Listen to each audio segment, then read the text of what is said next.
Good morning and welcome to Behind the Screen. I am JM, and this is a show where we hang out, we talk about beautiful things in gaming, board games, card games, role-playing games, things that inspire us, GM advice, all of these things with the goal of bringing a little beauty into our world and celebrating the beautiful things that people create and that we get to interact with.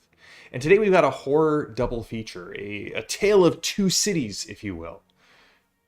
The city of Pinebox, Texas, and the city of Arkham. And we're going to do a look at both of these products. I am very excited to do this. I know I'd said, hey, I want to step away from doing reviews and in-depth, systems just for a little bit. And then I get sent both of these beautiful books in the middle of the same week and went, well, here we go. Well, here we are. So I figure we're on the Savage Worlds category. So it's only fair that we start with the Savage Worlds product. Good morning to Grom and John and Tink. Good to see all of you. So today we're talking about City 1, Pinebox Middle School. Now, Pinebox Middle School is a Savage Worlds setting set in the same area, same town as East Texas University, the ETU setting, which we did a review of on this channel. You can go check it out in the show notes in the behind the screen oeuvre playlist. This is the book. You can either get the book or the box set, and you know what, I figure the difference in price between the two is not that bad. I would say it's totally worth, well, the difference between the book and the box set is double, so we'll talk about what comes in each. But this is Pinebox Middle School. It is a horror game set in the modern day, much like ETU, but instead of focusing on college students, Pinebox focus on middle school students. And what we're looking at with those is anything from Scooby-Doo, which is horror adjacent, all the way up to and including the Stranger Things style genre.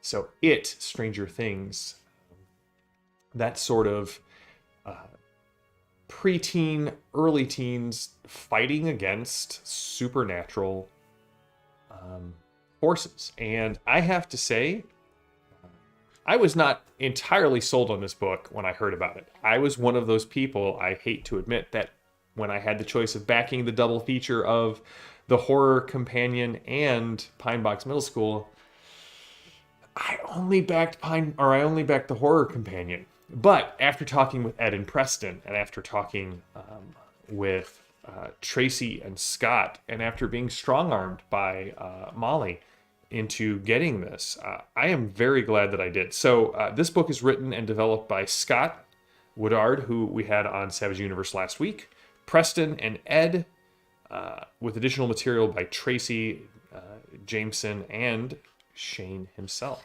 Now, what I gotta say, start off, that grabs me is the layout of this. All of the chapter headers look like composition notebooks. All of the setting headers are highlighted. All of the pictures and sidebars have a paperclip holding them in. It feels like a kid's journal. And this has everything you need to make kids and middle schoolers and play in the town of Pinebox, Texas. The ability to confront the supernatural horrors that exist in the area. It comes with a ton of savage tales. 2, 4, 6, 8, 10, 12, 13 savage tales. Monsters, setting rules, the guide to Pinebox, which there's a little overlap between that and the ETU book. And then a great adventure generator. But what I really loved about this was the descent into the Inferno. And what the authors did with this is they gave us a plot point campaign that maps to Dante's Inferno in two ways. Each of the adventures maps to one of the sins in Dante's Inferno. And then during the final plot point campaign adventure, there is a descent into a literal sub-levels, much like Dante walking down through hell with Virgil as his guide. It's a very clever framing. They clearly wrote it specifically for me because of my great love of the Divine Comedy, and I really enjoyed the plot point campaign. I'll admit it was a little weird to think about playing as middle schoolers, but I'm running Savage Worlds for a bunch of middle schoolers, so we're going to try some Pinebox here when we get back from spring break. But they've done a great job of outlining why this is a fun genre to step into. And again, I love it. Like the movies, the books, I love Stranger Things. So this is a genre that I enjoy. Nelson, good to see you. Welcome. So yeah, if this sounds at all interesting to you, and the plot point campaign takes place over 3 years. So much like ETU, where ETU, each book is a different year, or a different degree, if you will. This is set over 6th, 7th, and 8th grade. And they break up the adventures, and then with these Savage Tales, you still have plenty of time to build in your own adventures into the school year, if you will.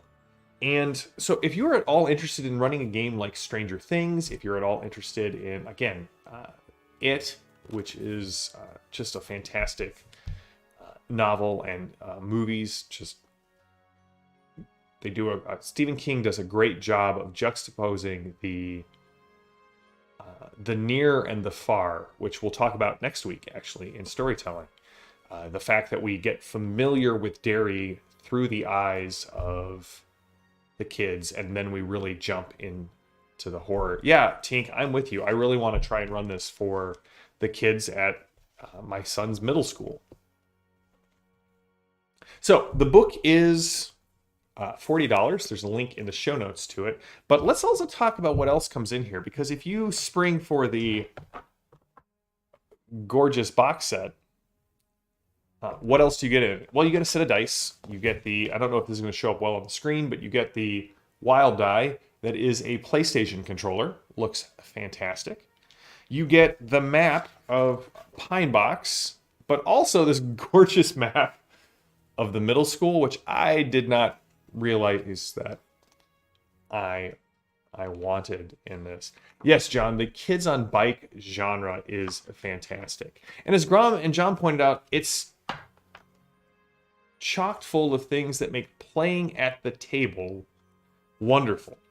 So, if you are a fan of the archetype cards and just want to jump into it, you get a full set of 11 archetypes. Everyone from the delinquent to the fine arts student to the gamer to the ranger scout. You get a giant stack of creature cards that have all of the stats on the back and a cool picture of the monster on the front. The demons are actually legitimately kind of scary. I'm pretty impressed with that, because there's always the concern that you're going to in a kids on bikes game that they're going to kind of softball the scariness. But the blood demon and the inferno demon are legitimately terrifying. There are some cutesy monsters. The all-consuming organism almost reminds me of something from Necessary Evil by Monty Cook Games, but in the story is far creepier than its image would allow. Now, one of the things that the chat has already brought up, that there's this great YouTuber that did a little video like, what if Home Alone were filmed today? And it's, Kevin wakes up, Kevin's mom realizes that Kevin's missing, and she just calls him and says, hey, I'm sending the police over because she's got a cell phone. So cell phones can be the bane of horror, because they provide connection and resources that you usually want to isolate your kids from. That you usually want to isolate your players from in a horror game. And so what they've done with Pinebox is they've created a mechanic called cell signal. Because in East Texas, cell signal can be a little bit spotty. Heck, even in Dallas, Texas, sometimes the cell reception can be spotty. So you have this card that tells you what the cell level is and then what penalties it provides to any attempt to reach out into the outside world. Of course, you get a stack of bennies, and then the other thing that this set comes with. So if you buy the box set, it's $120. You get the book, which is half the price. The other half of the price is the archetype cards, the cell cards, the map, the creature cards, the dice set, the Benny set, and then, as was pointed out, you get a giant stack of token sheets, little standee pawns that you can use. They've got the characters, they got all the creatures. So if you are out to sit around the table and hang out and play a game of Pinebox Middle School with your friends, you've got everything you need, including miniatures, to make the game kind of come alive. So that's Pinebox Middle School. Again, to Tracy, Ed, Preston, and Scott, and Shane, and Jameson, you guys did a great job with this. I am far more impressed than I thought I was going to be. The trade dressing, the layout, the writing, the adventure design. Oh, it also comes with, if you buy the box, silly me, it also comes with a GM screen themed to Pinebox Middle School, as well as 2 additional adventures, one written by Tracy Sizemore and one written by Ed Wetterman, who Ed and Preston were the ones who really kind of came up with the ETU setting. So all in all, you get the book, the maps, the cards, the pawns, the dice, the bennies, the archetypes, the GM screen, and the extra adventure, all together here for $120, which is, I mean, it's a great deal. But if you're only looking for something a little bit smaller to invest in, I'd highly recommend checking out Pinebox Middle School for that kids on bikes feel. And again, the genre kids on bikes, and what do we have on the cover?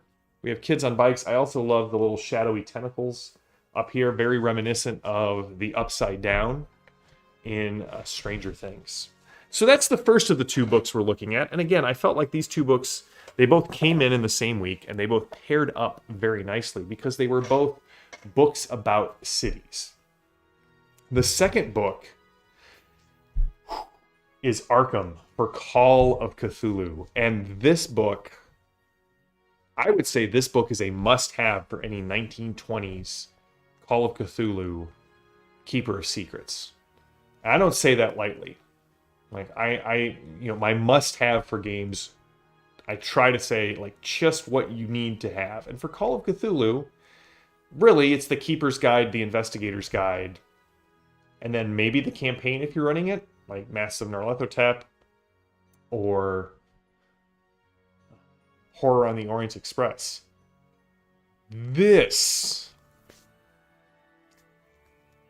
I think this is a must-have if you're running a game in 1920s, especially if you're setting it in Arkham. This is an update of the old Arkham book. And the authors are Mike Mason, Keith Herber, who I believe was the original author back in 1991. Yes, and Mike Mason dedicates this new version, the 4th edition, to the memory of Keith Herber. And Brent Kramer. The art throughout this book is top-notch and is gorgeous. Every piece of art, from the character pieces, all the NPCs have an image that you can show off. All of the pieces of art for background setting and little images throughout Arkham are perfect. They're on point. They're all high quality. The cartography is great. I'll show up some of the cartography. And this is essentially a book to make Arkham, the city of Arkham, if you are a fan of Lovecraft stories, you know, let me get this on the screen, you know what Arkham is, your personal sandbox. It goes through the history of Arkham. It goes through a massive amount of detail into the city. The Guide to Arkham, which is chapter 4, is 180 plus pages, with each neighborhood broken down, with each business broken down, with references and NPCs from the stories that Lovecraft has that takes place in Arkham. You will find stats and references to, and my brain just died. Who's the rat thing from Rats in the Walls? Anyway, I'll come back to that. I had it. Brown Jenkin. Ha ha! Brown Jenkin, The Coven of Arkham. Thanks, Grom. Have a Benny. And again, in case you need to, we're 20 minutes in, you can show your GM or your players that JM has given you a Benny. It's all on the up and up. So it details Arkham as a sandbox, giving you an inhuman amount of adventure hooks and ideas scattered through the setting. You also have rules specifically for creating Arkham investigators, as well as, hey, how to turn this into pulp. What are some gossip and rumors? What is the Arkham Coven, the witches that live in Arkham? What is the history of Arkham? The appendices include names and chronology, game aids, and then references in case you would like to see where they drew on from all of this. And then, of course, you get pictures of the authors, which is always something that I kind of adore, in the back of the Chaosium books. So the game aids are things like your weather generator, your table of Arkham reputations, what hotels to stay at, Miskatonic area travel distances. And then the sidebars are fantastic. They're filled with advertisements, 1920 style advertisements from the era, from Arkham.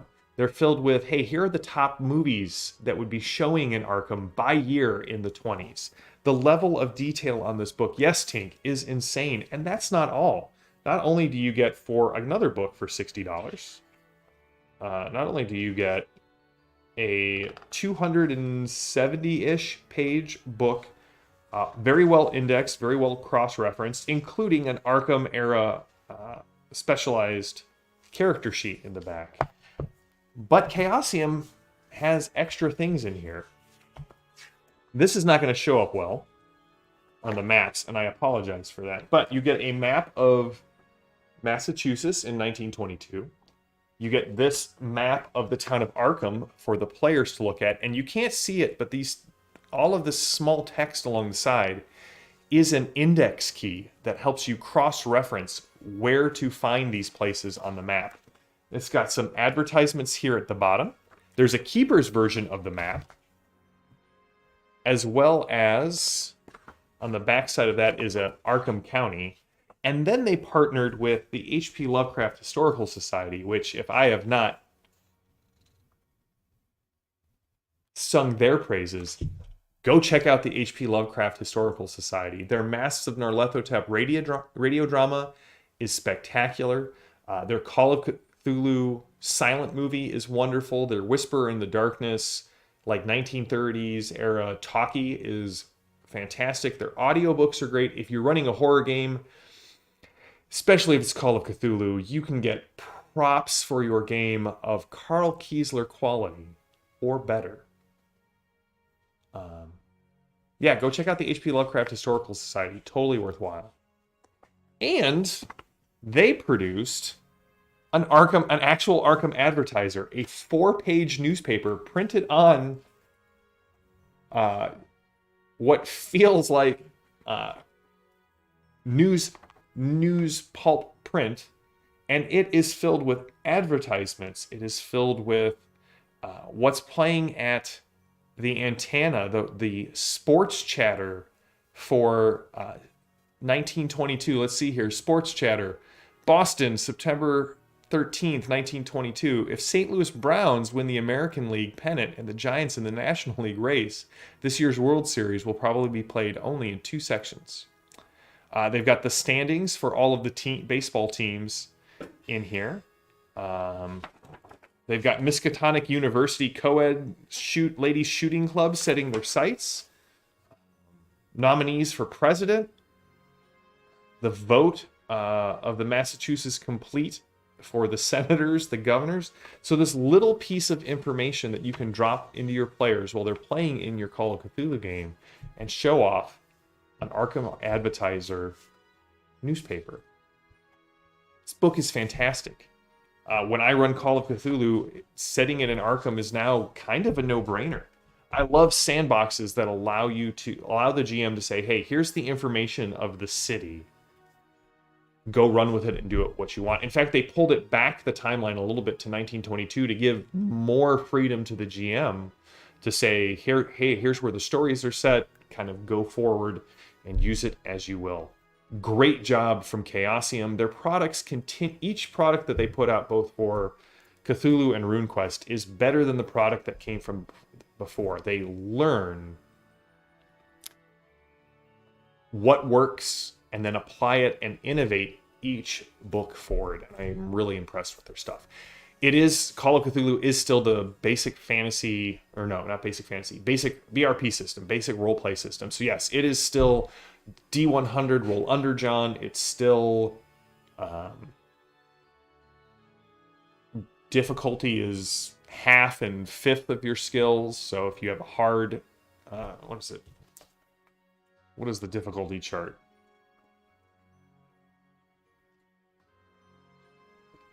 Yeah, so half and fifth for difficult and hard or whatever it is. Still uses magic points, hit points, luck points, sanity, education, the whole 9 yards. And the art quality on these books just continues to grow up. Or not grow up, get better is what I meant to say. They have several new house artists that are just knocking RuneQuest and Cthulhu books out of the park. So that's our look at A Tale of Two Cities, Pinebox and Arkham. Go check them out. There's going to be links in the show notes on YouTube to both the PDF on drive-thru and the physical product being ordered from the company. I will say I lean towards getting the box set, so the link to the physical product is to the Pinebox box set. Next week, we're going to do a couple more talks on beauty and storytelling. I haven't figured out the titles for those, but they will be upcoming. Today at 2, I get to hang out with Timothy Brian Brown of Dark Sun fame. We're going to hang out. We're going to talk about his work at Game Design's Workshop, at TSR. We're going to talk about Dark Sun. We're going to talk about Dragon Kings and things that he has on the horizon. And then tonight on Savage Universe, I'll be over on the Pinnacle channels, and we're going to be talking with Brandon and Ross of Star Anvil Studios about Saints and Sinners and the Science Fiction Companion, which is crushing it, by the way. So, until next time, stay safe, stay healthy, stay gaming. I am JM. This has been Behind the Screen, and I will see you all later. Till then, have a good one, everyone.